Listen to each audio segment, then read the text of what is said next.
Gilles Boeuf est professeur à l'université Pierre et Marie Curie et mène ses travaux de recherche au sein de l'unité biologie intégrative des organismes marins du laboratoire Arago. Il est situé, ce laboratoire, à Bagnoul-sur-Mer, dans les Pyrénées-Orientales. Gilles Boeuf fut président du Musée national d'histoire naturelle à Paris. Après 20 années passées à l'Ifremer, il a occupé le poste de directeur de l'Observatoire océanologique de Bagnoul pendant 4 ans, puis celui de directeur du CNRS, modèle en biologie cellulaire et évolutive. Membre de nombreux... Chut, s'il vous plaît. Membre de nombreux conseils scientifiques, il a également siégé pendant 9 ans au Comité national de la recherche scientifique. Gilles Boeuf, président du Conseil scientifique d'Agropolis International à Montpellier, de la Commission environnementale de la Fondation de France, conseil scientifique du CIRAD, il développe ainsi un considérable écosystème autour de la biodiversité. Il siège également au sein de plusieurs conseils d'administration de l'Agence des aires marines protégées et membre d'associations telles que Humanité, Biodiversité et Association Gestion de la réserve dans les Pyrénées-Orientales. Gilles Boeuf est également impliqué dans de nombreuses autres organisations et associations telles que Good Planet Association. Distingué pour ses travaux, il a été fait chevalier de la Légion d'honneur et de l'Ordre national du mérite. En 2013, il a reçu la grande médaille Albert Ier de l'Institut océanographique de Monaco pour son engagement envers les océans. Il fut également professeur invité au Collège de France. Car sur le plan académique, Gilles Boeuf, qui a réalisé sa thèse sur la station biologique marine d'Arcachon, s'est ensuite consacré à de nombreux travaux internationaux avec plus de 100 missions à l'étranger et passé plus de 3 ans au Chili également. C'est un honneur, Gilles, de vous recevoir ici à l'ESSEC. The floor is yours, comme nous disons. Merci beaucoup.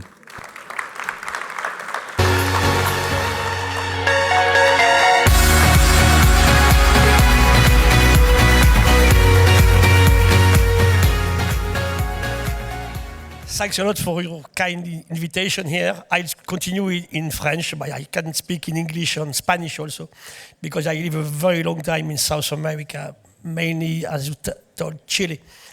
Ok, je vais vous parler un peu du vivant et essayer de vous démontrer que tous les humains qui sont là, nous sommes faits de la même biologie que tous les êtres vivants.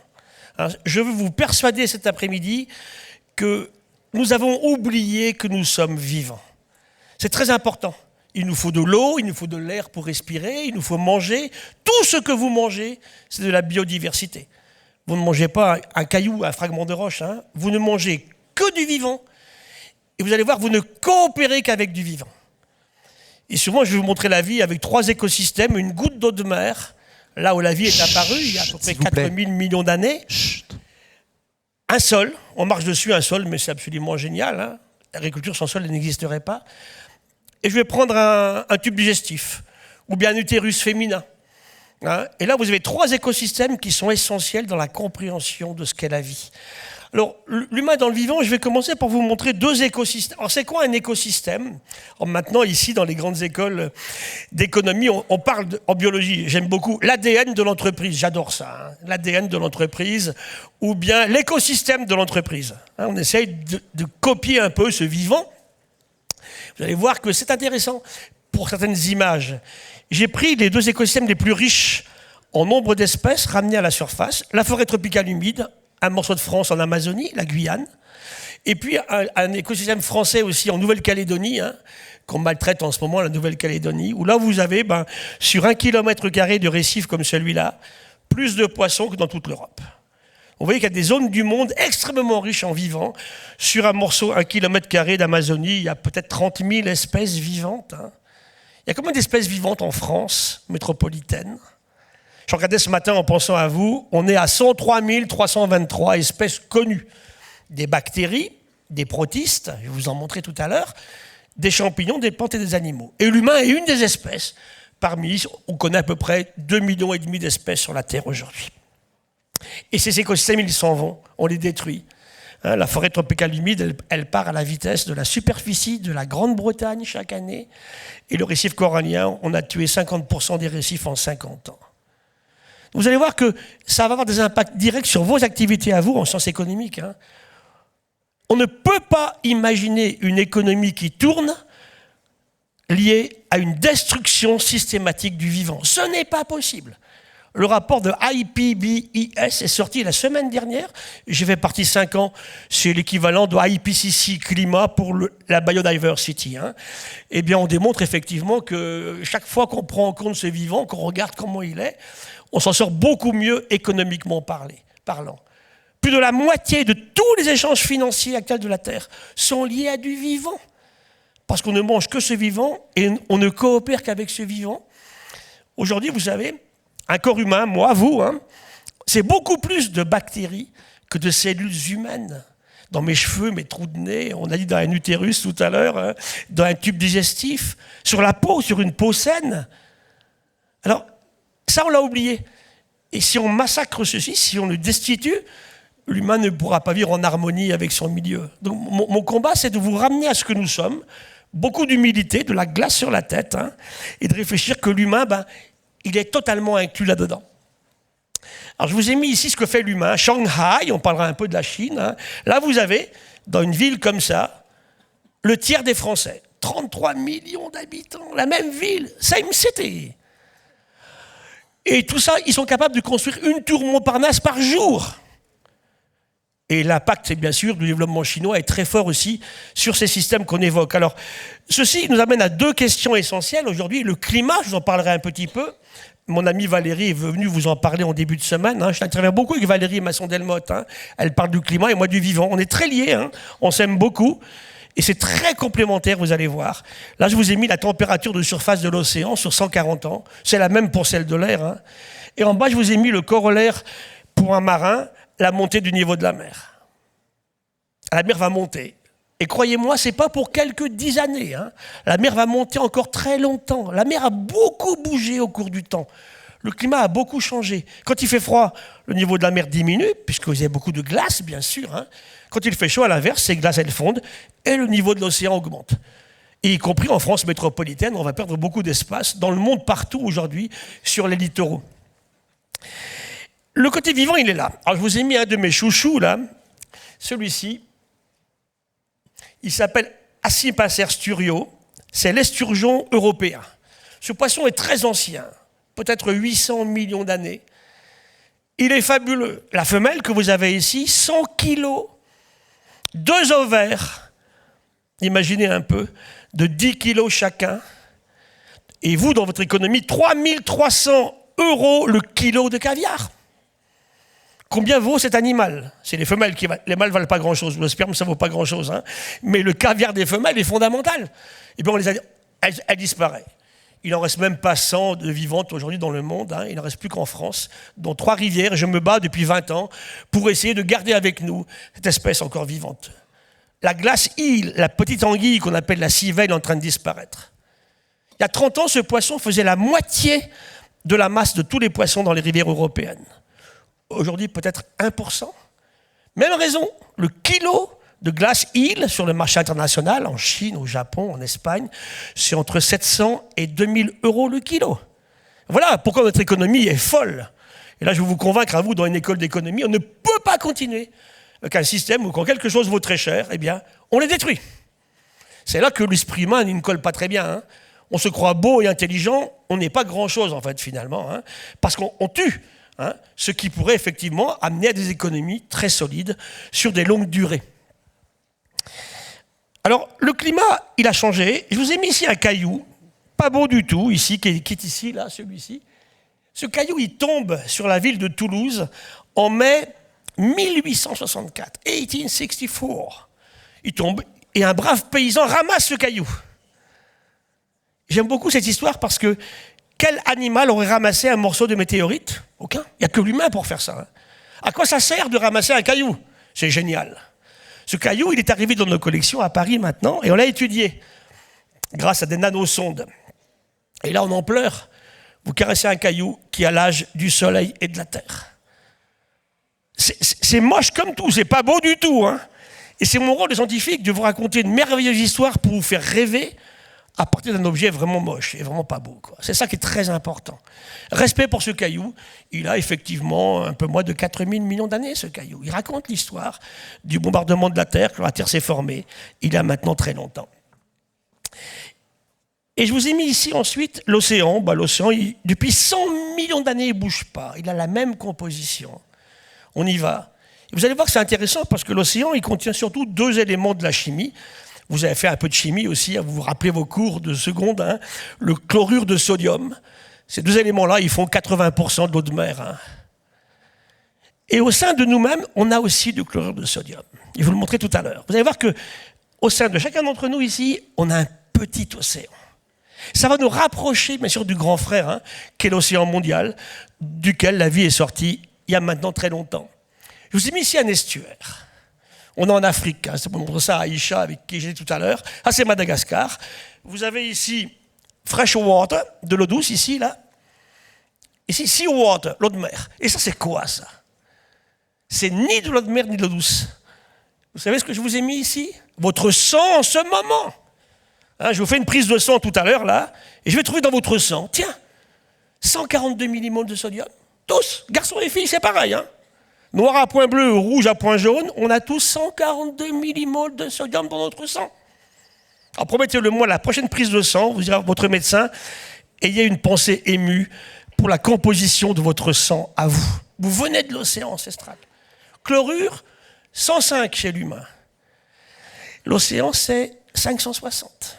En gros, on a un petit océan, à peu près, 3 fois moins salé que le grand frère. On vient du même milieu et on est rempli de bactéries. Alors, si un humain, c'est un morceau d'océan et des bactéries, ça devrait rabaisser un peu notre arrogance. Vous allez voir qu'il faut tuer 3 gros défauts de l'humain qui sont l'imprévoyance, on fait tout et n'importe quoi. On ne regarde pas ce qui va se passer. Donc, je veux développer, surtout dans vos métiers à vous futurs, ici, dans une école d'économie comme cette grande école qu'elle est sec, culture de l'impact. Chaque fois que vous faites quelque chose, qu'est-ce qui va se passer ? Qu'est-ce qui va se passer si vous ne le faites pas? C'est très important. Si vous y pensez à chaque seconde de votre vie, à partir de maintenant, votre vie va changer. Culture de l'impact. Si je fais ça, réfléchir un petit peu à ce qui peut se produire. C'est aussi, bien sûr, l'arrogance. Surtout masculine. Hein. Le problème des femmes, c'est qu'elles sont amoureuses de type arrogant. Donc ça n'arrange pas trop le truc, mais bon, c'est la question ici. Là, hein. Et puis la cupidité. Hein, c'est les 3 gros défauts que l'humain doit effectivement abandonner si on veut continuer à vivre en harmonie et avoir des économies fortes et durable. Ça, c'est le plus ancien être vivant qu'on ait dans les collections en France, à Paris, au Muséum, des cyanobactéries d'Australie, datées à 3,45 milliards d'années. Et regardez tout à l'heure, quand j'ai été accueilli par Aïcha, là, devant votre école, il pleut. Tout à l'heure, en passant, regardez là, il y a une grosse flaque d'eau devant les marches. Dans cette flaque d'eau, regardez, il y a des cyanobactéries, les mêmes qui étaient là il y a 3,5 milliards d'années. Alors, au lieu de faire un parking par-dessus ou de mettre un pesticide dans la mare d'eau, gardons-la avec nous et comprenons pourquoi on peut aller chercher des informations sur l'origine du vivant et sur peut-être le futur aussi de l'humanité. Alors, le vivant, c'est ça en fait. Hein. Le seul endroit où il n'y a pas de vie sur la Terre, c'est ça, les laves de volcans. Rappelez-vous le volcan de La Palma en Espagne il y a quelques années. Là, on est au-delà de 1000 degrés, il n'y a pas de vie. Mais quelques jours après l'épanchement de la lave, le vivant revient, des bactéries, des protistes. Et nous, on travaille beaucoup là-dessus, hein, sur les volcans de la planète, comment la vie se réinstalle sur une zone détruite par une température élevée. Alors, je ne lis pas tout, hein. Est-ce que manger, être mangé, etc., etc. Mais je m'intéressais à 2 choses, la démographie et les ressources. Ça, c'est un travail très intéressant d'un ami qui s'appelle Paul Ehrlich. Can a collapse of global civilization be avoided? Est-ce qu'on peut encore interdire un effondrement de nos civilisations? That's the question. Et qu'est-ce qui se passe quand on prend des mesures politiques sans tenir compte de l'impact social? C'est ça. Les yellow jackets, en France, c'était ça. Hein. On a dit aux gens, écoutez, pas de voiture, on va augmenter le prix du carburant, et puis c'est la révolution. Chaque changement climatique, chaque changement de biodiversité a un impact social. Ne l'oubliez jamais, dans vos métiers tous les jours, hein, vous allez dans des grandes entreprises ou des petites, l'impact social est fondamental pour l'humanité. Et la démographie, juste 2 chiffres, 1941, 2 milliards d'humains sur la Terre. 2 billions, 1940. Aujourd'hui, on est en octobre, il y a 2 ans, 8 milliards d'humains. On a été incapable de gérer l'explosion démographique de l'humanité. Et ça, c'est une question très importante, bien sûr, aussi aujourd'hui. Alors, c'est quoi le vivant? Des bactéries. Il y en a partout. Votre siège, vos chaussures, votre écharpe, votre pull vert, vos trous de nez, là. Hein, partout, votre lit ce matin, ce que vous allez manger ce soir. C'est plein de bactéries partout. Donc on arrête de dire que c'est secondaire, ces histoires de bactéries. Et chaque fois que nos relations entre les bactéries sur la peau, ou dans nous-mêmes, dans un utérus, ou bien effectivement dans un tube digestif, ne vont pas, c'est l'obésité, c'est le diabète de type 2, c'est l'hypertension artérielle, c'est Alzheimer, c'est l'autisme. Aïe! Peut-être que c'est important, bien sûr. Hein. On a de très beaux cheveux, c'est plein de bestioles à l'intérieur, c'est génial d'ailleurs. On est beau grâce à ça. Hein. Je vais vous en persuader, je vais vous montrer des images tout à l'heure. Donc des bactéries partout. Elles sont partout. Les protistes, on les connaît bien, moins bien. Ça, on est parti de l'Orient avec un bateau qui s'appelle Tara. C'était en 2009. Et on fait un tour du monde en 4 années. On fait un tour du monde et on séquence l'ADN des 3 premiers mètres de l'océan, partout dans le monde. Et on ramène 600 000 séquences pas connues. Des bactéries, des protistes. Alors les protistes sont des grosses cellules à noyau, plus grosses que des bactéries, mais elles ont un noyau, c'est la différence. Ça, ce sont des dinoflagellés. On me dirait, bah, c'est joli votre truc là, mais on s'en fout. Attendez, ça, vous savez ce que ça fait? Plus de la moitié de l'oxygène de la Terre. On parle des arbres, mais ils sont meilleurs que les arbres. Il y a plus de biomasse dans l'océan que les forêts tropicales. Ah oui, c'est important. Parce que cet océan, grâce au fait qu'il est vivant, il permet de faire de l'oxygène et de stocker le gaz carbonique. L'océan nous a stocké 93% du CO2 qu'on émet depuis la révolution industrielle. Sans l'océan, on serait vraiment genre on n'est pas très bien, hein, mais on serait bien plus mal sans l'océan. Donc arrêtons de ne pas imaginer l'océan. Et quand moi j'étais le conseil scientifique de la COP 21 à Paris en 2015, hein, pour la première fois dans les rapports de IPCC, on parle de l'océan. J'étais venu pour ça, j'avais dit moi je ne viens pas si on ne parle pas d'océan. Et maintenant on en parle en permanence, bien évidemment. Pourquoi on n'en parlait pas? Parce que sur l'océan, on ne vote pas. Et personne n'est élu sur l'océan. Donc on s'en fout. Catastrophe. L'océan est fondamental pour nous tous. Aussi parce qu'on a un petit océan au sein de chacun d'entre nous, bien sûr. Alors ça, les dinoflagellés font l'oxygène, parmi d'autres. Vous avez aussi les levures, yeast. Tout le monde s'en fout des levures. Sans levure, pas de pain, pas de vin, pas de bière, pas de fromage, pas de français. Voilà. Ah, alors là, on me dit, professeur, vous avez peut-être raison, peut-être que c'est important, ces trucs-là, finalement. Ben oui, hein, on l'a complètement oublié, en fait. Hein. On est fait de la même matière vivante et on ne consomme que cela. Je veux vous en persuader, chaque seconde de votre vie, à partir de tout à l'heure, 15 heures, là, du lieu de l'ESSEC, ici, à Cergy, toute votre vie, je suis fait de vivant, il me faut du vivant pour survivre. Et toute notre économie doit se baser là-dessus. Il est clair que l'économie doit s'adapter à l'écologie. Et pas l'inverse, ça ne marche pas du tout. Et c'est parce qu'on a oublié cela que l'écologie n'a pas... scientifique, je ne parle pas de l'écologisme, hein, je fais une grosse différence entre l'écologie scientifique et l'écologisme de terrain. Ce n'est pas la même chose. Hein. Mon travail à moi, c'est faire de l'écologie scientifique. C'est quoi les relations entre tous les êtres vivants? Et l'écologie, la science écologique, c'est l'étude des relations entre tous les êtres vivants, vos bactéries, hein, et puis aussi les êtres vivants qui sont là. Bactéries, protistes, je vous ai mis aussi les champignons et les plantes, et puis les animaux. Ben voilà, tout ça, c'est les vivants. Il y en a partout. Ce petit tardigrade, il y en a sur le campus ici, à Cergy, le campus de l'ESSEC. Tout à l'heure, on allait faire un tour, il y a des lichens. Je vais vous en trouver, hein. Ça fait un demi-millimètre, c'est génial. Un petit ourson à 8 pattes, magique. Ce truc, il peut vivre sans oxygène, il peut monter à des températures au-delà de 100 degrés, on peut le congeler à moins 200 degrés, il vit toujours. Alors, il n'aime pas trop ça, il perd sa tête et ses pattes, il attend 100 ans et il repart. Donc, de grâce, s'il vous plaît, regardez la vie comme elle est avec ses fascinantes capacités d'adaptation depuis 4000 millions d'années. Je vous ai mis un virus, alors on a beaucoup parlé des virus, hein. Juste un mot sur les virus. Je vous ai mis ici le Covid-19. C'est quoi ce truc? Un virus. Il vient d'où? De Chine. D'où? De bats, de chauves-souris. On a écrit des bêtises sur le coronavirus épouvantables. Hein. It is a bat virus. Clair? OK. Comment il est passé des chauves-souris aux humains? Parce qu'on l'a amené dans un laboratoire ou on l'a amené sur un marché. Et là, il a échappé au système. Et puis, il est devenu contagieux pour l'humain. Il a muté. Le virus, il réagit à peu près 4000 fois plus vite que vous. En fait, il mute sans arrêt parce qu'il se reproduit sans arrêt. Et puis, un jour, il s'est mis à infecter des humains. L'humain ne l'a pas inventé. Il a inventé les conditions du passage d'espèces de la chauve-souris à l'humain. Et deuxièmement, autre bêtise énorme qu'on a faite, on l'a transporté partout. Rappelez-vous ce vol, Wuhan-Milano, l'explosion de la maladie Covid-19 le 20 janvier 2020 en Italie, à Milano. Puis c'est parti.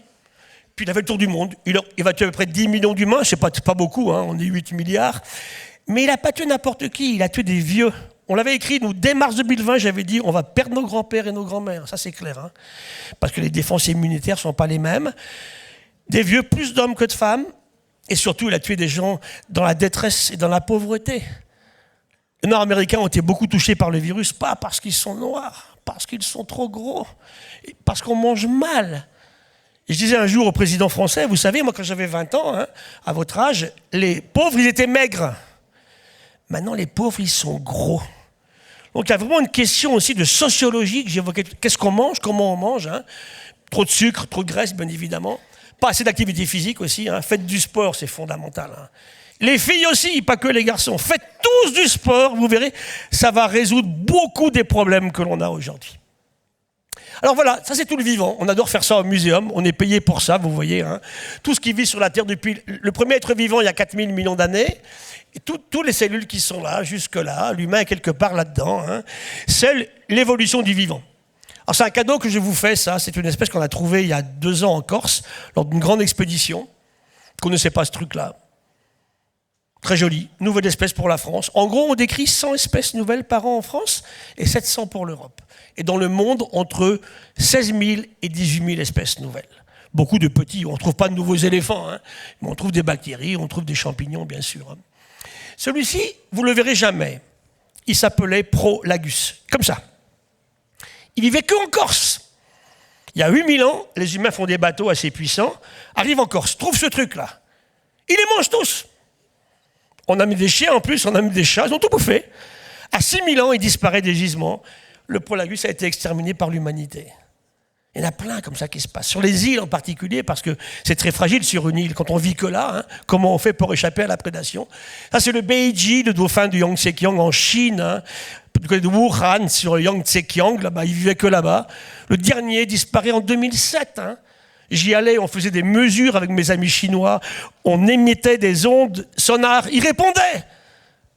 Since 2007, absolutely no signal. Ils ne répondent plus, il n'y en a plus, il a disparu. On l'a éteint. On me dirait, est-ce que c'est grave, docteur? Moi, je m'en fous du Beiji, je ne savais même pas qu'il existait ce matin. On peut réagir comme ça, hein. C'est pas ça.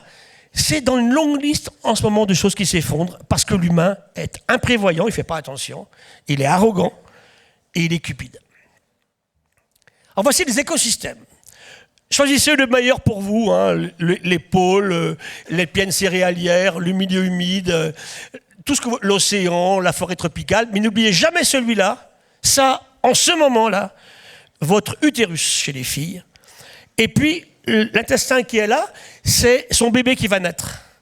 Hein, quand une femme est fécondée par un ridicule petit spermatozoïde du papa, ridicule, une énorme cellule féminine qui s'appelle l'ovule, qui, lorsqu'il n'est pas fécondé, finit sur la chasse d'eau tous les 28 jours. Hein. Les filles en savent quelque chose. Hein.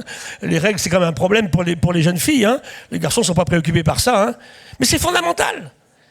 Parce que le moment clé, c'est le moment de la naissance du bébé. Quand il va passer de l'utérus profond où il était, dans le placenta de la maman, à l'extérieur, qu'on va le prendre par les pieds, il va gonfler pour la première fois ses petits poumons, c'est génial. Il s'est ensemencé des bactéries, des voies génitales de sa maman. C'est la clé de la survie. Si ça ne se passe pas bien, le bébé aura des gros soucis, et l'adulte aussi après. Quand je vois certains hommes politiques actuels, à mon avis, ils ont dû avoir un grave souci de fécondation de leurs bactéries, de leur maman, pour voir les bêtises qu'ils disent aujourd'hui. L'eau, Nous sommes faits d'eau. Un bébé qui naît, vous prenez dans vos bras, vous l'aimez ce bébé-là. 3/4 de flotte, 3/4 d'eau liquide. Ne l'oubliez jamais, l'eau elle est essentielle. On est fait d'eau tous. Alors une méduse c'est 98% d'eau. Un bébé c'est les 3/4. Et je vous ai mis ici ce que se passe dans un désert du Chili, comme cette année, où il ne pleut jamais. Depuis 400 ans il ne pleut pas. Il s'est mis à pleuvoir. En quelques jours, le désert fleurit. L'eau c'est la vie. Alors ils n'ont pas le temps d'arriver d'ailleurs, hein. Ils attendent dans le sol. Les graines, le pollen, attend. Il tombe une goutte d'eau liquide et ça explose. C'est ça le miracle de la vie. Vous percevez que l'eau, elle est absolument fondamentale. Vous avez vu les guerres de l'eau aujourd'hui au niveau économique, on a oublié. Dans les vieux châteaux forts au Moyen-Âge en Europe, il y avait toujours un puits. On l'a oublié. On ne peut pas vivre sans eau, c'est clair. Et là, on s'amuse à irriguer ici au Soudan, à partir du Nil. On crée du vivant dans le désert. Vous voyez l'eau sur la Terre, ce que c'est? La grosse goutte, c'est l'océan. On ne peut pas boire d'eau salée. L'humain ne sait pas faire ça. Il y a quelques animaux qui peuvent le faire, des oiseaux. Les baleines ne savent pas boire d'eau de mer non plus. Mais il y a des oiseaux marins et des crocodiles aussi qui peuvent boire de l'eau de mer. Mais c'est très rare. Hein. Il faut un rein très spécial pour assimiler l'eau de mer, bien sûr. Hein. Le petit point bleu, c'est les eaux douces. Et le tout petit, c'est l'eau disponible. Voilà pourquoi l'eau, il ne faut pas la gaspiller. Elle est essentielle dans nos modes de vie. Voilà ce qui se passe. J'aime beaucoup l'Afrique. Je suis allé plein de fois. Ces jeunes filles, elles font quoi? Collecting water. The only activity. Tous les matins, elles partent 15, 20 kilomètres chercher de l'eau. Et quand elles font ça, elles ne vont pas à l'école. Voilà un des drames actuels de l'écologie. Hein. Toutes les petites filles à l'école, c'est fondamental. Je relisais, j'écoutais ce matin une jeune femme en Iran ou en Afghanistan qui racontait sa vie. C'est monstrueux. C'est le pire crime de l'humanité, ne pas respecter un des sexes parce qu'il est femme. On oublie tous qu'on est né d'un corps de femme, tous. Ici, on l'a oublié complètement, c'est fondamental. La femme qui naît, elle est faite d'eau liquide comme le bébé, comme le petit garçon. Et le temps qui passe, les femmes ici, vous avez un petit peu moins d'eau que les garçons. On est un peu plus hydratés. Hein. C'est comme ça, en fait, depuis toujours. Hein. Ça, c'est un défaut très grave au niveau écologique. Donc, elles vont chercher de l'eau. On a calculé le nombre d'heures de travail qu'elles auraient à faire, hein, simplement pour chercher de l'eau, avec le changement climatique, qui fait que le puits d'eau est de plus en plus lointain et de plus en plus rare. On est en milliards d'heures de travail. Et ces bidons de plastique qu'elles ont sur la tête, 20 fois au Mozambique, au Botswana, en Guinée, en Afrique du Sud, en Côte d'Ivoire, je me suis arrêté mesurer le volume de ces bidons-là. 15 à 20 litres, 15 à 20 kilogrammes. Voilà, c'est ça le drame de l'Afrique aujourd'hui, des femmes africaines, c'est 700 millions de femmes au moins qui sont concernées. Hein. C'est effectivement, on ne va pas à l'école, on n'est pas rémunéré. Vous êtes en école d'économie, hein. Tout travail mérite salaire, personne ne les rémunère pour faire ça. Et les femmes en Afrique ne sont jamais propriétaires des terrains sur lesquels elles travaillent. Et en plus, elles font des mauvaises rencontres en route. Ouais, que tout ça fait que c'est extrêmement intéressant de montrer comment cette écologie colle au niveau social. Voilà comment l'humain se représentait, la biodiversité. On a la chance d'avoir en France la grotte la plus fabuleuse qui s'appelle la grotte Chauvet. 37,000 years, 37 000 ans. Regardez, on est en France. Ben, comme au Congo, hein, il y avait en France des panthères, des hyènes, des rhinocéros, des lions. Et là, je suis avec Jean-Marie Chauvet qui a découvert la grotte. Hein. J'y suis allé 2 fois à l'original, j'en pleure à chaque fois. Vous êtes devant des peintures faites par des humains. En question, c'est un peu comme tout à l'heure, à quoi ça sert de ramasser un morceau de météorite? Aucun animal ne ferait jamais ça. Il n'y a que l'humain qui fait ça. Quel animal dessine comme ça? Aucun. Il n'y a que l'humain qui fait ça. C'est la naissance de l'art, en fait. Hein. À quoi ça sert? À rien, mais c'est génial. Et j'adore quand l'humain fait des choses qui, justement, ne servent à rien. Dans vos écoles, ici, on vous apprend toujours, faites des trucs qui servent à quelque chose, ou qu'il faut gagner de l'argent. Non. L'humanité, c'est pas que ça. Bien sûr qu'il faut qu'on fasse des économies qui fonctionnent, évidemment, on est bien d'accord. Hein. C'est pour ça qu'il faut faire de l'économie. Laquelle, dans quelles conditions? Mais l'humain, c'est autre chose que ça. Et c'est ce qu'on oublie aujourd'hui qui pose des problèmes. Alors, l'humain, pendant longtemps, n'avait comme outil ou comme arme que ça, un biface de pierre. Depuis 3 millions d'années jusqu'à maintenant, c'est le seul outil, la seule arme de l'humanité. Ne faisait pas beaucoup de mal avec ça. Hein. Puis après, on va inventer l'arme qui tue à distance l'arc et la flèche, la lance, et puis après on va monter la roue, hein. Après les armes à feu. Ça c'est extrêmement intéressant, ça explique comment l'humanité s'est développée. Vous voyez que pendant très longtemps, on a à peu près 5 millions d'humains sur la Terre il y a 10 000 ans. Et puis avec les inventions, l'arc et la flèche, avec tout ce que vous avez ici, hein, les métaux, les villes, les cités, les rues, les vaccins, les matières plastiques, les avions, les ordinateurs, tout ça va faire que l'humanité va exploser. Et là, on est sur un système qui est vraiment exponentiel, qui pose problème. Hein. 1 milliard d'humains en 1830, 3 milliards en 1960, 8 aujourd'hui. Vraie question essentielle, bien sûr, hein, sur nos propos ici. Hein. Voilà, dans l'histoire du vivant, il y a eu des grandes crises hein, qui ont fait que le vivant est parti brutalement, des volcans, des gros volcans gigantesques, hein, des tremblements de terre, des rencontres de continents, le vivant s'effondre et il repart. Ce qu'on appelle, nous, la résilience. C'est quoi la résilience ? C'est la capacité d'un écosystème, après une agression, un trauma, à revenir à un état qui ressemblait à ce qu'il était avant. Ça, c'est fondamental. Et c'est la même mathématique qu'on peut développer pour une dépression nerveuse, par exemple, que pour un écosystème. Voilà, c'est ça la biodiversité.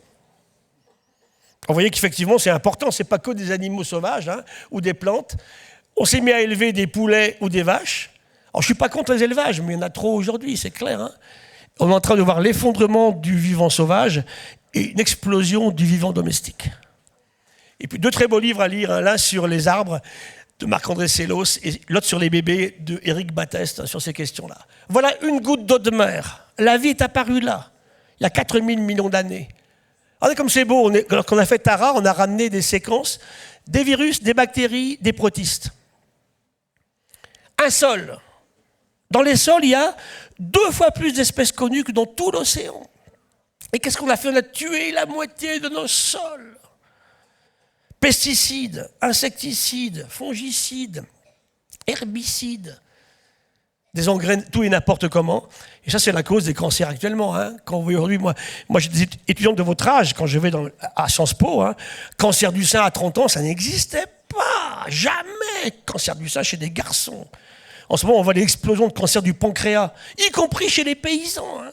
On s'empoisonne avec ces produits. Comment on revient à une économie beaucoup plus respectueuse du vivant ?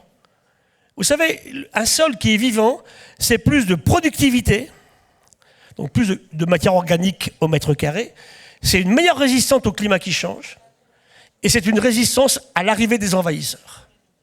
Gardons-les, on les détruit. La moitié des sols de France sont morts aujourd'hui. Des bactéries, on a vu tout à l'heure, hein, je les ai mis ici, des champignons, des colamboles, des vers de terre, des nématodes, tout ça c'est un sol vivant en fait, hein, qu'on a fait disparaître. Et voilà, je reviens à mon utérus tout à l'heure en vous racontant que le bébé humain, lorsqu'il naît, va s'ensemencer des bactéries de la maman. Maintenant, quand on fait des césariennes, vous vous rappelez, il y a des femmes qui ont des problèmes pour que le bébé puisse venir normalement. Donc on va enlever le bébé du ventre de la maman. Ce qu'on fait maintenant, toujours qui marche très bien depuis 20 ans, on refait un frottis vaginal à la maman et on remet les bactéries dans la bouche et dans l'anus du bébé. Génial, ça marche très bien. C'est de la vraie biologie, en fait. Hein. L'humain accepte qu'il soit vivant. Regardez, en bleu, c'est l'ADN des microalgues de l'océan. En rouge, le bébé. On a 1/3 d'ADN en commun. 2/3 avec une banane. Donc, quand vous mangerez une banane, vous aurez un sentiment de respect. Et vous faites du bien parce qu'on appartient au même monde. C'est pas un truc qui va dont on ne sait pas où. Hein. On est tous dépendants de ces questions-là. Voilà votre lit ce matin, pour terminer là-dessus. À tous. Et que vous dormiez tout seul ou à 2, ça marche, mon truc. Hein. Vous avez plus de relations amoureuses avec vos acariens qu'avec votre copine ou votre copain. Plein les trous de nez, les oreilles, vous en avez encore depuis ce matin dans vos chaussures. C'est génial. Qu'est-ce qu'ils font là ? Écoutez, ils mangent votre peau qui s'en va, ils mangent vos poils, vos cheveux, c'est tout. Hein. C'est génial. Hein. Et ça, on l'a oublié. Et pour montrer qu'il faut venir faire des cours à l'ESSEC, mais aussi aux enfants, j'étais un jour dans une classe de CM2 en France, qui ont 10 ans, et un petit garçon qui avait vu ça me dit « C'est dans mon lit ce matin ?» Je dis « Oui, dans ton lit, c'est comme ça. Oh. » Il me dit « Mais alors, quand je me lève faire pipi la nuit, quand je reviens au lit, j'écrase mes acariens. Non, ils sont trop petits. Génial. Voilà pourquoi il faut aller aussi voir les petits, pas que les grands. Hein. Ça, c'est pas une remarque qu'on me fait à l'ESSEC ou à l'école des mines, par exemple. Hein. Mais j'adore avoir cette remarque des enfants. Non, ils sont trop petits, c'est génial, on vit avec. Donc, le vivant est partout. Donc, les grandes crises actuelles, vous les connaissez, c'est le productivisme agricole, on peut changer ça. C'est l'eau, l'eau est fondamentale, on peut changer ça. C'est la pêche. Pêcher, c'est bien sûr, pêcher, c'est stupide.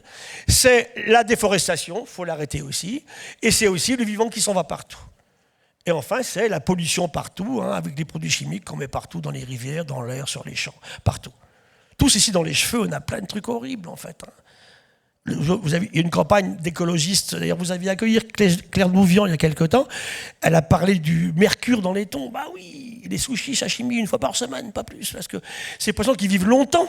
Ils sont gros, ils vivent longtemps, ils sont bourrés de métaux lourds très toxiques. On peut en manger un petit peu, mais surtout pas trop. Voilà, le plus grave, c'est le climat, parce que le climat, c'est pas le plus grave, mais c'est celui qu'on a le plus de mal à manager aujourd'hui, parce que ça demande une économie vraiment différente. Voilà, donc la question est posée, est-ce qu'on est en train de recréer des conditions de d'effondrement du vivant parce qu'on détruit et on pollue, on surexploite la pêche et la forêt, on dissémine tout partout, et le climat change trop vite. La question est posée. La réponse de la IPBES de la semaine dernière, elle est clairement oui. Comment on intervient là-dessus? Qu'est-ce qu'on fait pour changer? Comment notre économie s'adapte à ces questions particulières? Alors le climat, je n'y reviens pas, Valérie vous en a parlé. Hein. Simplement cette image de cette année, hein, été 2024, la Méditerranée chauffe beaucoup trop. Elle se tropicalise. On a les mêmes. J'étais à Bastia, en Corse, début septembre, 30 mètres de profondeur, on plongeait, 30 degrés. J'ai jamais vu ça. Ça, c'est l'océan tropical à Tahiti, hein, ou bien effectivement dans les Marquises, mais pas du tout en France. Tout chauffe beaucoup trop vite. L'avenir agricole, il est là, c'est demain, effectivement, pas augmenter indéfiniment les surfaces agricoles, parce qu'on n'aura plus de place. Hein. Il faut laisser de la place aux vivants non agricoles. C'est ne pas gaspiller l'eau. Arrêter ces pesticides et insecticides dangereux, mettre moins d'engrais, ne pas empoisonner les consommateurs ni les paysans, utiliser le vivant pour faire mieux, développer la polyculture. On arrête de faire que du blé, que du petit pois, que de la pomme. Dans les pays en voie de développement, maintenant on fait de la polyculture. Hein. Moi j'étais longtemps en Indonésie, on faisait du taro, leur plante de base, avec des bananes et des fleurs, hein, sur la même parcelle. Ça marche très bien. Ramener de la vie dans les sols, ça c'est un de mes combats. Hein. Mettre toutes les petites filles à l'école et ramener de la vie dans les sols. Voilà, ça c'est mon combat fondamental et sauver l'océan. C'est les 3 choses fondamentales aujourd'hui si on veut vraiment s'en sortir. Et là j'ai besoin de vous. Hein, c'est pas que des questions de biologistes, de médecins ou de physiciens ou de chimistes. Toutes les sciences humaines et sociales sont concernées. Bien sûr la sociologie, l'anthropologie, hein, la géographie qu'on a oubliée, mais aussi l'économie. Quelle économie? Là j'ai besoin de vous pour qu'ensemble on change tout ça. Alors, je finis par simplement les limites de l'humain aujourd'hui. Hein. On a regardé depuis 120 ans comment l'humain a progressé. Eh bien, on mange 2 fois plus qu'il y a 100 ans. On était à 1500 kilocalories, on a 3000 kilocalories. On mange trop, tous on mange trop. Filles et garçons, ça c'est clair. Hein. Donc, il faut qu'on fasse attention. On peut dépenser, mais si on monte des collants en vélo, on peut manger un petit peu plus, mais on mange trop. Deuxièmement, on a pris 15 cm en hauteur sur 120 ans, les humains. 30 kilos en masse, ça comprend bien sûr l'obésité, hein. On a multiplié, on a augmenté la durée de vie de 35 ans, ça c'est pas mal. Mais dans quelles conditions on vit plus longtemps, c'est une vraie question. En ce moment, en France, j'ai regardé ce matin, là, les femmes françaises, elles vivent 85 ans en moyenne, et les garçons, 79 ans. Mais la vraie question, c'est combien de temps on vit en bonne santé. Et là, c'est 62, 63 ans. Sans jamais avoir eu besoin de médecins pour des opérations importantes, hein, sans accident cérébral, sans crise cardiaque. Et donc, on a multiplié par 7 les rendements agricoles. Ça, c'est effectivement, ça a été important. Et puis, on a augmenté cette économie. Alors, l'avenir, il est où? De cloner des types à 2,42 m, comme ils veulent le faire en Chine, là, ou ici, dire de ces types-là qui courent le 100 mètres en 11 secondes, si vous voulez l'arrêter pendant un match de rugby, vous bourrez d'hormones stéroïdes anabolisantes. Hein, c'est la vraie question. Quel avenir on donne à vous, à nos gamins aujourd'hui, hein, filles et garçons? Voilà, la durée de vie, elle n'a pas augmenté en absolu dans le monde aujourd'hui. Par contre, c'est vrai qu'il y a de plus en plus de centenaires. Hein. Elle, c'est le record toute catégorie. Elle est morte à 122 ans et 164 jours. Elle, c'est la doyenne de l'humanité japonaise actuellement, qui a eu 116 ans au mois d'avril dernier. Elle va avoir 117 si elle va jusque-là cette année. Mais on n'est pas dans l'absolu au-dessus de ce qu'on avait avant. Au contraire, la durée de vie moyenne en France a diminué en 2022, parce qu'il y a eu le Covid et puis il y a eu aussi pas mal de problèmes, bien évidemment. Alors les femmes, c'est intéressant parce que malgré toutes les misères qu'on fait aux femmes, vous êtes plus résilientes et plus résistantes. Vous vivez plus longtemps. Les 50 derniers records du monde, 48 femmes. Ça, c'est super intéressant, bien sûr, à comprendre et à décortiquer. Je pense que vos œstrogènes doivent, moi je suis endocrinologue au départ, doivent jouer un rôle important chez vous. Alors, qu'est-ce qu'on fait dans le futur? Eh bien, on fait des sciences participatives, Citizen Sciences, on utilise tout le monde, chacun d'entre vous ici, de l'information. Ce travail-là, on le publie dans Nature, c'est 10 000 personnes qui regardent les oiseaux et les papillons. Et en 18 ans, on montre le chemin qu'ils ont fait vers le nord. Le vivant va vers le nord dans l'hémisphère nord et vers le sud dans l'hémisphère sud, avec le changement climatique aujourd'hui. En gros, le vivant, il fait 6 km par an sur Terre, et en mer, il fait 47 km pour du plancton, 27 pour des poissons. Tout le monde s'en va vers le nord ou vers le sud, pour avoir les meilleures zones de vie possibles, bien sûr. La bioinspiration, je préside le CEBIOS, qui est le centre d'études. Allez ce soir sur Internet et vous faites nature égale futur. On a fait une quarantaine de films très jolis sur des cas où comment on a fait une très grande invention en s'inspirant du vivant. Vinci disait, en 1515, il disait « Prends tes leçons dans la nature, c'est là qu'est notre futur. » Et bien voilà. Utilisez des solutions basées sur la nature, pas basées sur la chimie de synthèse, sur les pesticides. Ça ne marchera jamais. Ça va nous tuer beaucoup plus vite. C'est vraiment, effectivement, regarder comment le vivant fait. Alors là, ce petit animal, il sort de l'eau dans un désert où il pleut jamais. Lui, il sait faire du béton armé en Méditerranée, mais un béton beaucoup plus léger et biodégradable. Là, les avions vont plus vite et volent avec moins de carburant en regardant comment les oiseaux relevaient le bout des ailes. Là, on s'est inspiré du bec du martin-pêcheur et du rôle des plumes du hibou pour faire un train le plus rapide et le plus silencieux du monde. C'est ça, le biomimicry. On travaille beaucoup là-dessus à l'heure actuelle. Voilà, tout ça sont des matériaux que le vivant a inventés, géniaux. Aucun matériel fait par l'humain ne vaut ça. C'est plus léger, c'est plus résistant, c'est plus mobile, c'est plus plastique, ça dure plus longtemps, et c'est biodégradable. Le vivant ne met jamais rien à la décharge. Il y a des déchets, bien sûr, dans le vivant, évidemment qu'il y a des déchets, mais ils sont récupérés par d'autres. Vous avez un acheteur gratuit pour vos déchets. C'est là qu'aujourd'hui notre économie ne va pas, bien sûr, en produisant des choses qu'on ne sait pas dégrader. Regardez le chlordécone dans la Martinique, un pesticide, utilisé parce qu'il y avait un coléoptère, un charançon qui mangeait des bananes, multiplie par 18 les cancers de la prostate chez les garçons, les cancers du sein chez les femmes. On a empoisonné les sols pour 2 siècles. C'est là que l'humain est complètement débile, je pose mes mots, et inintelligent. Comment fait-on pour restaurer ceci, bien sûr? Une toile d'araignée, c'est magique. Là, je pourrais vous en parler. Ce sera une autre conférence, une autre fois, sur le biomimétisme que je voudrais vous faire. Donc, tous ces éléments sont très simples, et c'est la base même du vivant sur 4000 millions d'années d'évolution. Pour terminer, les côtés santé, One Health, si vous regardez les relations entre les maladies humaines, les maladies des animaux et les maladies des écosystèmes, on travaille beaucoup là-dessus, dans un problème qui est la pauvreté, qui est très grave à l'heure actuelle. Tout ça, c'est des maladies nouvelles. On a à peu près 300 maladies nouvelles en France depuis 1940, qui sont liées au climat qui change, ou bien au problème de biodiversité. Ce moustique n'existait pas du tout en France, il vient de Thaïlande. Je faisais un jour une émission sur France Culture, et mes professeurs, mais pourquoi le moustique est en France? C'est très clair. Vous avez vu qu'on a maintenant effectivement des pics de chaleur, 40 degrés à Paris. Après, des précipitations, vous avez vu comme il pleut? C'est le climat de la Thaïlande.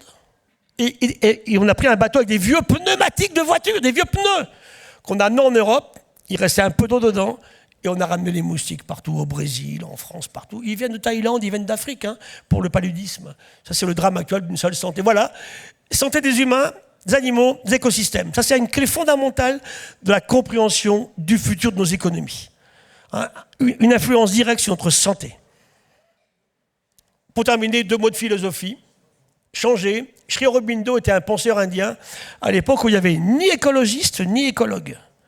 Il disait en fait, si l'humanité veut survivre, transformation radicale de l'humanité, ça veut dire ça pour moi, métamorphose. Dans notre économie d'aujourd'hui, il faut que notre économie change complètement. Qu'on tienne compte de tout ça. Et on peut très bien faire de la profitability sans aucun problème. Plus qu'en détruisant, en faisant attention. Edgar Morin disait qu'effectivement, on est un avion avec 4 moteurs. L'un qui est la science, la technique. Mais le problème, c'est qu'effectivement, si on ne fait pas attention, j'aurais dû mettre ça en anglais, hein, donc il dit on est homo faber, on sait construire, on est pas mal démence, crazy, hein, et on n'est pas encore sapiens. Voilà, ça c'est le désert chilien cette année. Il s'est mis à pleuvoir là où il pleuvait jamais, dans un climat complètement différent. Et c'est quoi le vivant pour vous? C'est quoi la biodiversité? Vous mangez, vous vous soignez, vous respirez, vous vous habillez, vous vous inspirez, vous vous abritez. Et puis moi je rajoute, c'est fondamental, vous vous émerveillez. Parce qu'une conférence scientifique sans de l'émotion, ça ne marche pas. C'est très très important. Et je conclue sur quelque chose de très proche de vous. Quel est l'intérêt du vivant aujourd'hui? Eh bien, le vivant innove en permanence, c'est important en économie. Le vivant fait tout avec très peu d'énergie, en fait. Hein. Une libellule, elle vole à 100 km/h avec 2 watts. Vous connaissez un ingénieur polytechnicien capable de faire ça, vous? Ça n'existe pas, bien sûr. Hein. Le vivant ne s'autodétruit pas. Il y a toujours un acheteur pour ses déchets. Il travaille dans des conditions ambiantes très simples, avec des éléments abondants. Et le vivant amène notre économie, clairement, à arrêter de continuer à imaginer qu'elle va durer longtemps en faisant du profit, en détruisant la nature. Voilà, c'est ma conclusion, elle est là. 4 facteurs. Ces 4 éléments sont fondamentaux pour moi pour réussir. La science, bien sûr, hein, on pourra en parler longtemps. Deuxièmement, tout ce qui est politique, laquelle? Et moi, je suis de ceux qui disent que l'écologie n'est pas l'apanage des écologistes. Hein. Tous les partis scientifiques devraient faire de l'écologie scientifique. C'est les ONG et les citoyens. Et puis, c'est aussi les entreprises. C'est là que vous avez un rôle à jouer important. Hein. Si l'entreprise ne s'empare pas de ces questions-là, ça ne marchera pas. Maintenant, beaucoup de grandes entreprises ont compris que le business, il n'est pas possible si le climat dérive complètement ou si les vivants s'effondrent. Donc, il nous faut ces 4 piliers en même temps pour avancer. Alors, je terminerai en vous disant en fait que la question n'est pas d'être hyper anxieux ou d'être désespéré devant ce qui se passe. Hein. C'est-à-dire, on se retrousse les manches. We have to change. C'est ça la vraie question. Comment on fait pour changer hein, en tenant compte de ça? Voilà, la question elle est là. Et on a besoin de tous et j'ai besoin de vous. Merci. Merci beaucoup.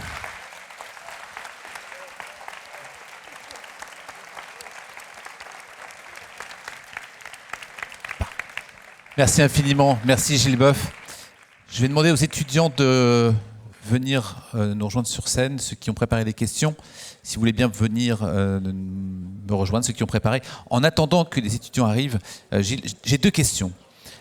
S'il vous plaît. 2 questions rapides. Une qui est vraiment, je me permets au risque de la honte, une explication sur quand il n'y a plus de vie du tout, comment cela revient? C'est ce que tu mentionnes après le volcan. Oui, oui. Et la deuxième, et je te laisse répondre sur les deux, la deuxième, oui. C'est appuyé par certaines lectures, notamment de Arnest Ness, sur l'écologie profonde. Dans quelle mesure quelqu'un comme toi, s'il vous plaît, quelqu'un comme toi qui était président du Muséum d'histoire naturelle, qui passe ta vie sur ces dimensions-là, tu ne te dis pas, s'il n'y a plus d'humains, il n'y a plus d'humains, il y aura toujours de la vie? Alors je me dis ça, hein. Sur la dernière question, s'il n'y a plus d'humains, il y aura de la vie, évidemment. Alors, pourquoi la vie repart? Parce qu'elle n'est jamais entièrement détruite. Hein, dans les grandes crises d'extinction, on a eu sur des époques très courtes des volcans gigantesques. Hein, les couches de cendres des volcans à la limite fin du primaire, début du secondaire, sont sur des kilomètres. Donc c'est des volcans. C'est des nains, les volcans actuels. Ce qui veut dire que le vivant a été détruit par le volcanisme hein, et par les mouvements de la Terre, mais il n'est jamais détruit à 100%. Il y a quelques trucs qui restent dans des coins, dans des oasis de vie, ça repart comme ça en fait. La question qui intéresse beaucoup aujourd'hui, c'est combien de temps il faut pour que ça reparte, quoi. Hein, j'aurais pu vous montrer une courbe tout à l'heure, je vous l'ai montré, mais au moment de la séparation entre le primaire et le secondaire, il y a 251 millions d'années, 96%, 96%, où tout le vivant disparaît, dans l'océan et sur les continents, ça va repartir, mais il faut quelques millions d'années. Et c'est là qu'avec l'humain, c'est pas compatible. Aujourd'hui, une crise d'extinction, il faut au moins un demi-million d'années pour que ça reparte, tu vois. Donc c'est là que c'est compliqué, parce que ça, expliquer ça au jour à un homme politique ou un chef d'entreprise, on n'a pas ça en tête, en fait. Hein. Le vivant repartira toujours, parce que de toute façon, mon petit tardigrade qu'on a vu tout à l'heure, il repartira. Hein.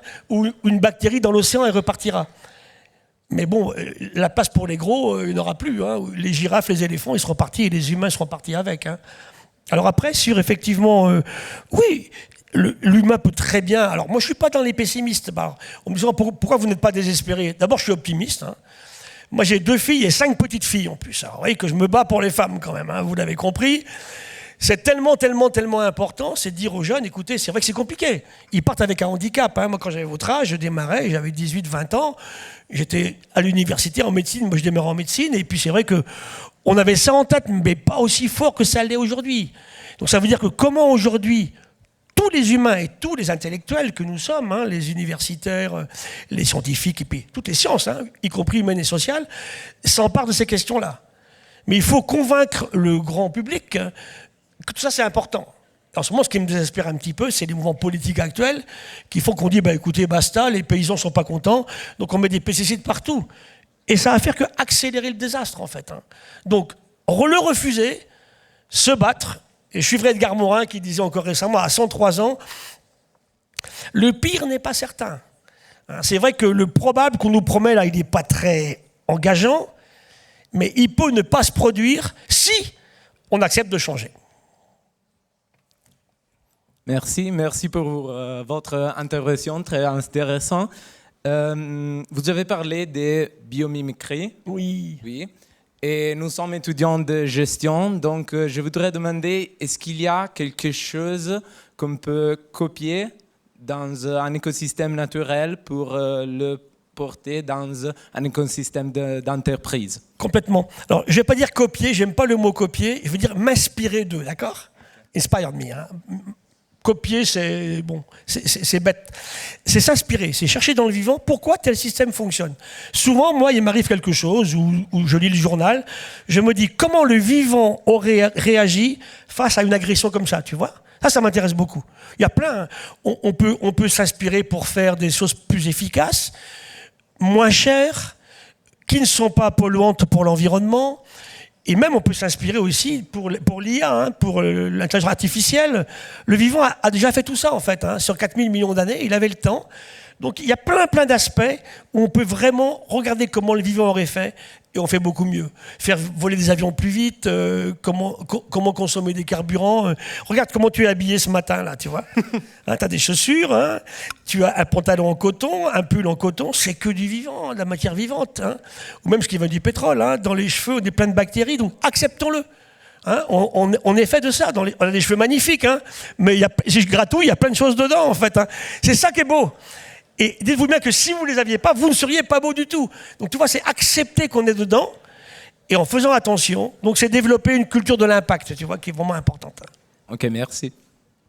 Deuxième question. Merci beaucoup pour votre conférence. Je voulais savoir quels étaient les leviers biologiques et environnementaux afin de concevoir un standard alimentaire un peu global qui respecte à la fois la biodiversité et la santé humaine à long terme.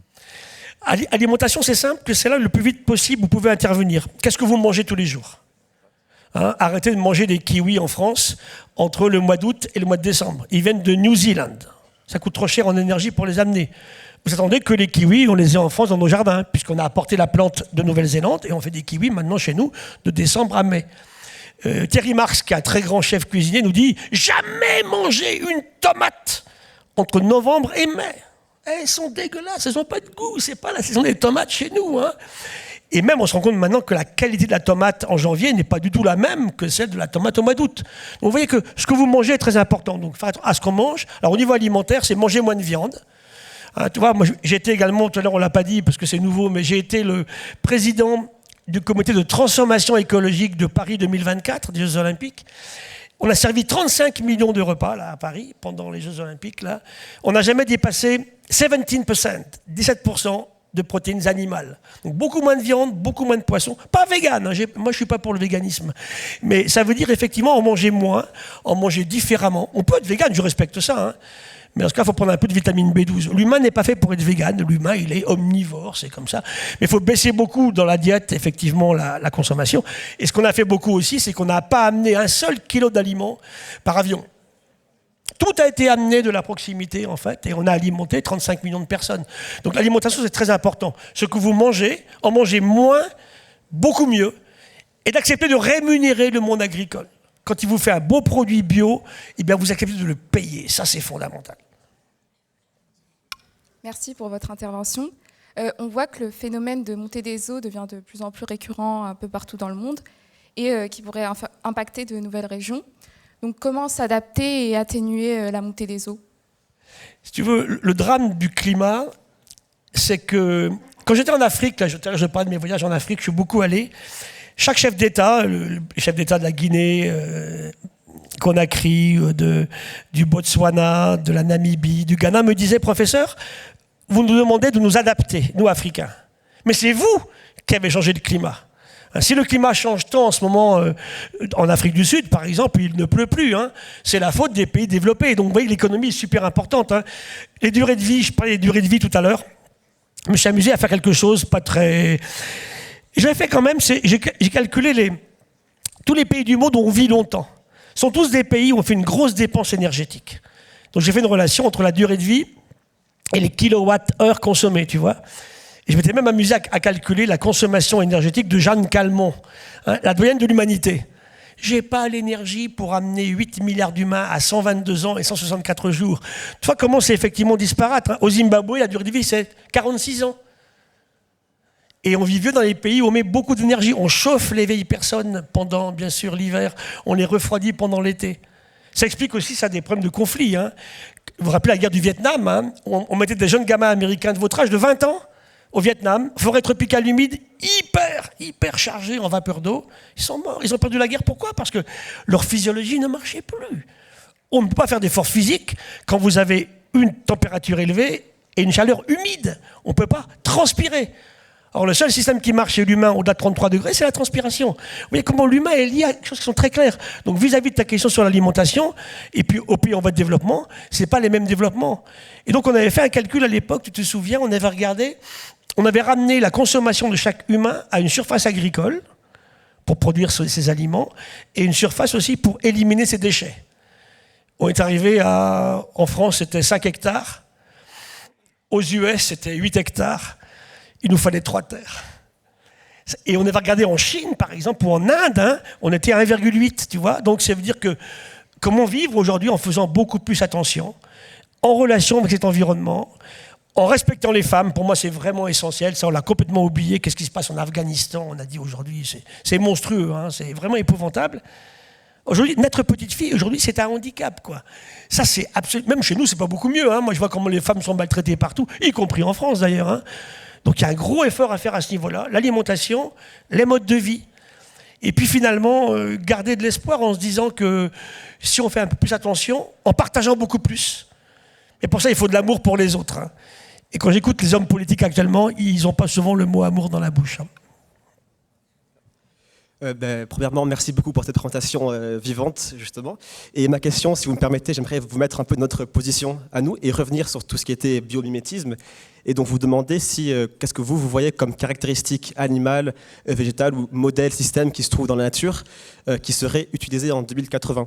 Oui, alors le plus beau de tous, c'est ce qu'on appelle, vous appelez la photosynthèse, hein. La photosynthèse, ça se fait dans de l'eau liquide. Ça, je sais pas, voilà pourquoi l'eau est si importante dans la vie. Sans eau liquide, il n'y a pas de photosynthèse. C'est le fait d'aller chercher du CO2, qui nous empoisonne l'existence aujourd'hui, hein, et la lumière du soleil, qui est gratuite. Et avec ça, je fais de l'oxygène pour respirer et des sucres.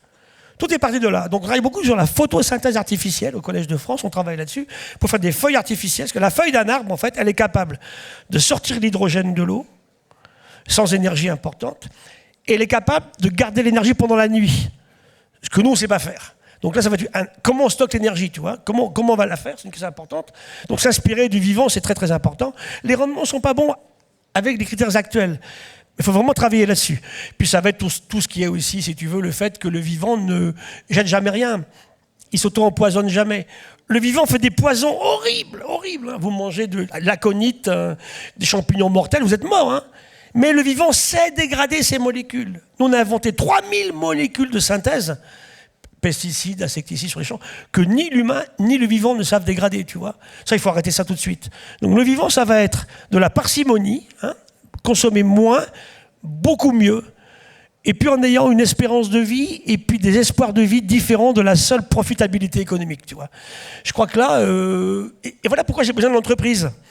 Parce que si elle s'y met pas, c'est ce qu'on appelle les entreprises à mission, on a dû vous en parler ici à l'ESSEC, hein, parce que c'est pas tous des affreux, les entrepreneurs, c'est pas vrai, j'en connais qui sont géniaux, hein, qui travaillent avec nous, qui m'achètent des terrains en ce moment au Gabon, au Zimbabwe, en Tanzanie, pour faire des réserves.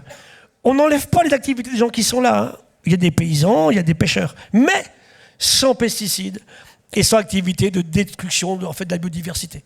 Donc c'est là vraiment qu'il faut travailler tous ensemble de façon corrélative. Et dans le vivant, on a plein d'exemples. Par exemple, je prends des exemples précis. Qu'est-ce que tu voudrais? Tu vois les avions qui volent plus vite avec le bout des ailes relevées, hein. Dans 50 ans, enfin, on va Dans 50 ans des reins de phoques. Moi, j'espère qu'on aura beaucoup plus avancé sur la photosynthèse artificielle, tu vois. J'espère là-dessus, on avancera.